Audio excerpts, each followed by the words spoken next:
Eh bien non, nous ne sommes pas dans une série de TV-réalité ou dans le sitcom Hélène et les garçons, mais bien à l'ENV, à Quiberon, où l'équipe du Team Funboard est à la peine. La forme physique est un des points clés de la réussite. 45 côtés, 45 côtés, 45 secondes de dos. Enchaîner 2 fois. Allez, on y va. Go. Ok, ça tourne.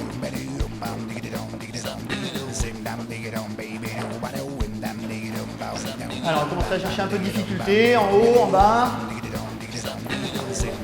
Ok, on pose. Allez, ça vient, on fait tourner là. Allez, allez. Je pense qu'Antoine va nous montrer un nouveau style aussi. Le style des Antilles. Ok les gars, c'est bon pour vous.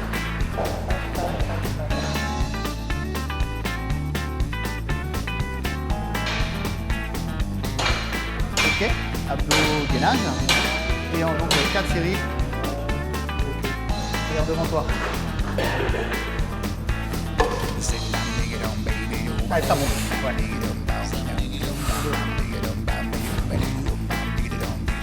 Allez, ça monte.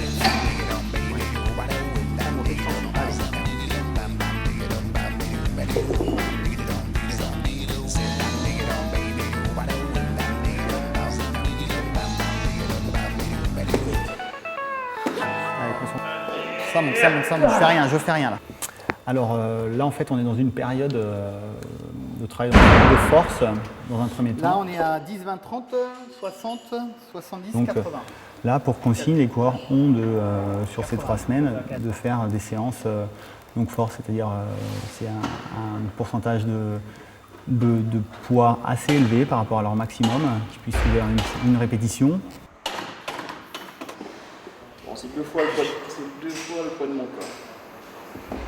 Et une fois ça fait sur une période de 3 semaines, ils vont partir sur un travail d'endurance de force, où là, ce sera répéter plusieurs fois des mouvements avec un pourcentage de poids à soulever moindre.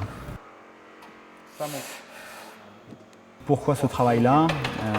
C'est parce que toujours en communication avec les coureurs et l'entraîneur, qui connaissent très bien leur activité, leur discipline, c'est le funboard, c'est vraiment les efforts qu'on retrouve sur une manche de compétition. Les gens ont réfléchi très bien.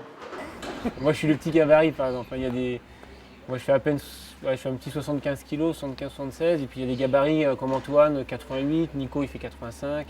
En funboard, on peut dire que le gabarit optimum, c'est 1m90 pour 85-90 kg.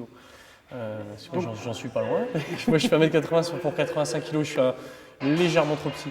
Et ça permet vraiment de tenir des voiles assez longtemps et de pouvoir surtout accélérer. Le fait d'être assez lourd, ça permet de maintenir la voile le profil de la voile beaucoup plus bloqué. Et après, c'est vrai que sur des gabarits beaucoup plus légers, sur du 70-75 kg, dans le petit temps, ils ont beaucoup plus de facilité. Ils ont beaucoup plus vite le planning et ils passent beaucoup mieux les molles devant. En fait. On essaie de faire attention, on essaie de ne pas faire des activités à risque pour essayer de ne pas se blesser, parce que c'est sûr qu'on a à la fois on a une saison qui est très longue, et surtout pour prévenir tout ça, on a un groupe, on a Julien, notre préparateur physique, qui nous conseille énormément sur un peu les programmes qu'on va faire. Si vraiment on est fatigué, il nous enlève un peu de séances de musculation par exemple. On va plus aller sur de la recherche de la récupération, sur la natation, sur du vélo. Et on a Adeline, la kiné en fait, qui nous suit et justement qui essaye de prévenir dès qu'on a une petite douleur. Ils ont beaucoup le dos, parce que c'est quand même... ils font des chutes à grande vitesse quand même, donc, puis la réception dans l'eau à cette vitesse-là, ça commence à être un peu dur. Des problèmes de tendinite, c'est vrai que aussi la pratique en eau froide, ça aide pas trop. Je crois que l'hydratation, maintenant, ils font attention, mais c'est vrai que c'est important de bien s'hydrater. On fait plusieurs fois d'un côté et après on change. Ok, on passe de l'autre côté, d'avant en arrière. On va chercher. Ça passe, je vais faire ça. Saint-Barth est à l'honneur en ce moment. Ouais, entre la Transat et le désert et la planche à voile, ça va. Avec une 3e place sur le circuit Funboard, une 6e place sur la longue distance au Mondial du Vent et pour l'instant je suis en tête du classement Formula Windsurfing.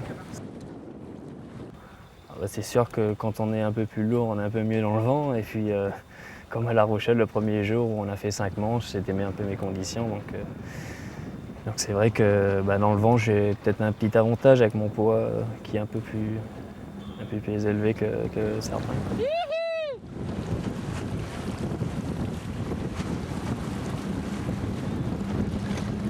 Voilà, une course sérieuse. Voilà, une course sérieuse. Ouais, c'est bien, bien joué. Bravo. Quand on est en compétition, c'est chacun pour soi. Mais bon, on s'échange quand même pas mal de choses juste avant de prendre le départ. On s'échange encore des fois des choses. Mais bon, lorsqu'on part sur l'eau pour entamer les manches, là c'est la bagarre. Et puis mec, je trouve un nouveau outil. Hein. Plus belle la life. Faites quoi les gars? On discute, on analyse la journée d'hier. Alors? C'est pas parce qu'il a pas commencé, on va commencer. Oui, on va commencer, on t'attendait justement. On avait rendez-vous à 9h ce matin, il est 1h moins le quart, parfait, t'es à l'heure. J'ai fait un mauvais choix de voile hier en partant, je suis parti en 12 mètres.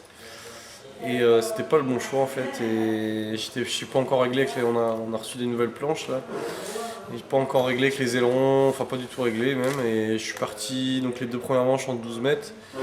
Je fais un bon passe, je suis passé en tête au premier tour de la première manche, mais bon après en lutte complète avec la 12 mètres trop de vent. Donc la 3e manche je la loupe pour aller changer de voile. Donc voilà, donc là je suis 4e au général, c'est pas top mais bon. Alors donc les 2 premiers là, ils se sont vraiment battus sur toute la régate et il y a un point qui les sépare.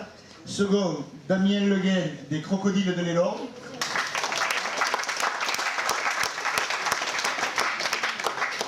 Et premier, qui a bâti cette victoire hier, dans le vent, Antoine Questel de Saint-Barthélemy Yacht Club. Je sais que ça fait quelques années que j'ai le niveau, j'ai le potentiel pour être devant. Maintenant, rien n'est joué, hein, mais il reste encore une étape, la finale, au mois d'octobre.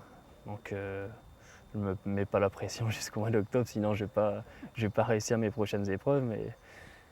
Mais bon, je pense que ça peut le faire. Effectivement, c'était une belle course, on s'est bien battu avec Damien. Et il reste encore une étape. Le programme est assez chargé hein, parce que là on va faire un raid ce week-end, donc c'est une longue distance aussi en Bretagne. Après il y a la 2e étape du championnat de France de funboard. Donc là c'est un combiné de slalom et de vagues. Donc ce sera à Wimereux dans le nord de la France. Et donc c'est toute la fin du mois de mai. Et ensuite on aura la campagne des Coupes du Monde de slalom qui va commencer, avec Costa Brava qui sera du 10 au 15 juin. Et les Canaries ensuite, donc à Grande Canaria, la Grande Île, avec une épreuve assez magique parce que là c'est des conditions dantesques avec beaucoup de mer du clapot et 30 à 40 voire 50 nœuds. Donc là ça sera début juillet et ensuite on aura tout ce qui est championnat d'Europe et championnat du monde qui vont se passer entre août et septembre aussi. Concentration. C'est parce qu'il a dit torride.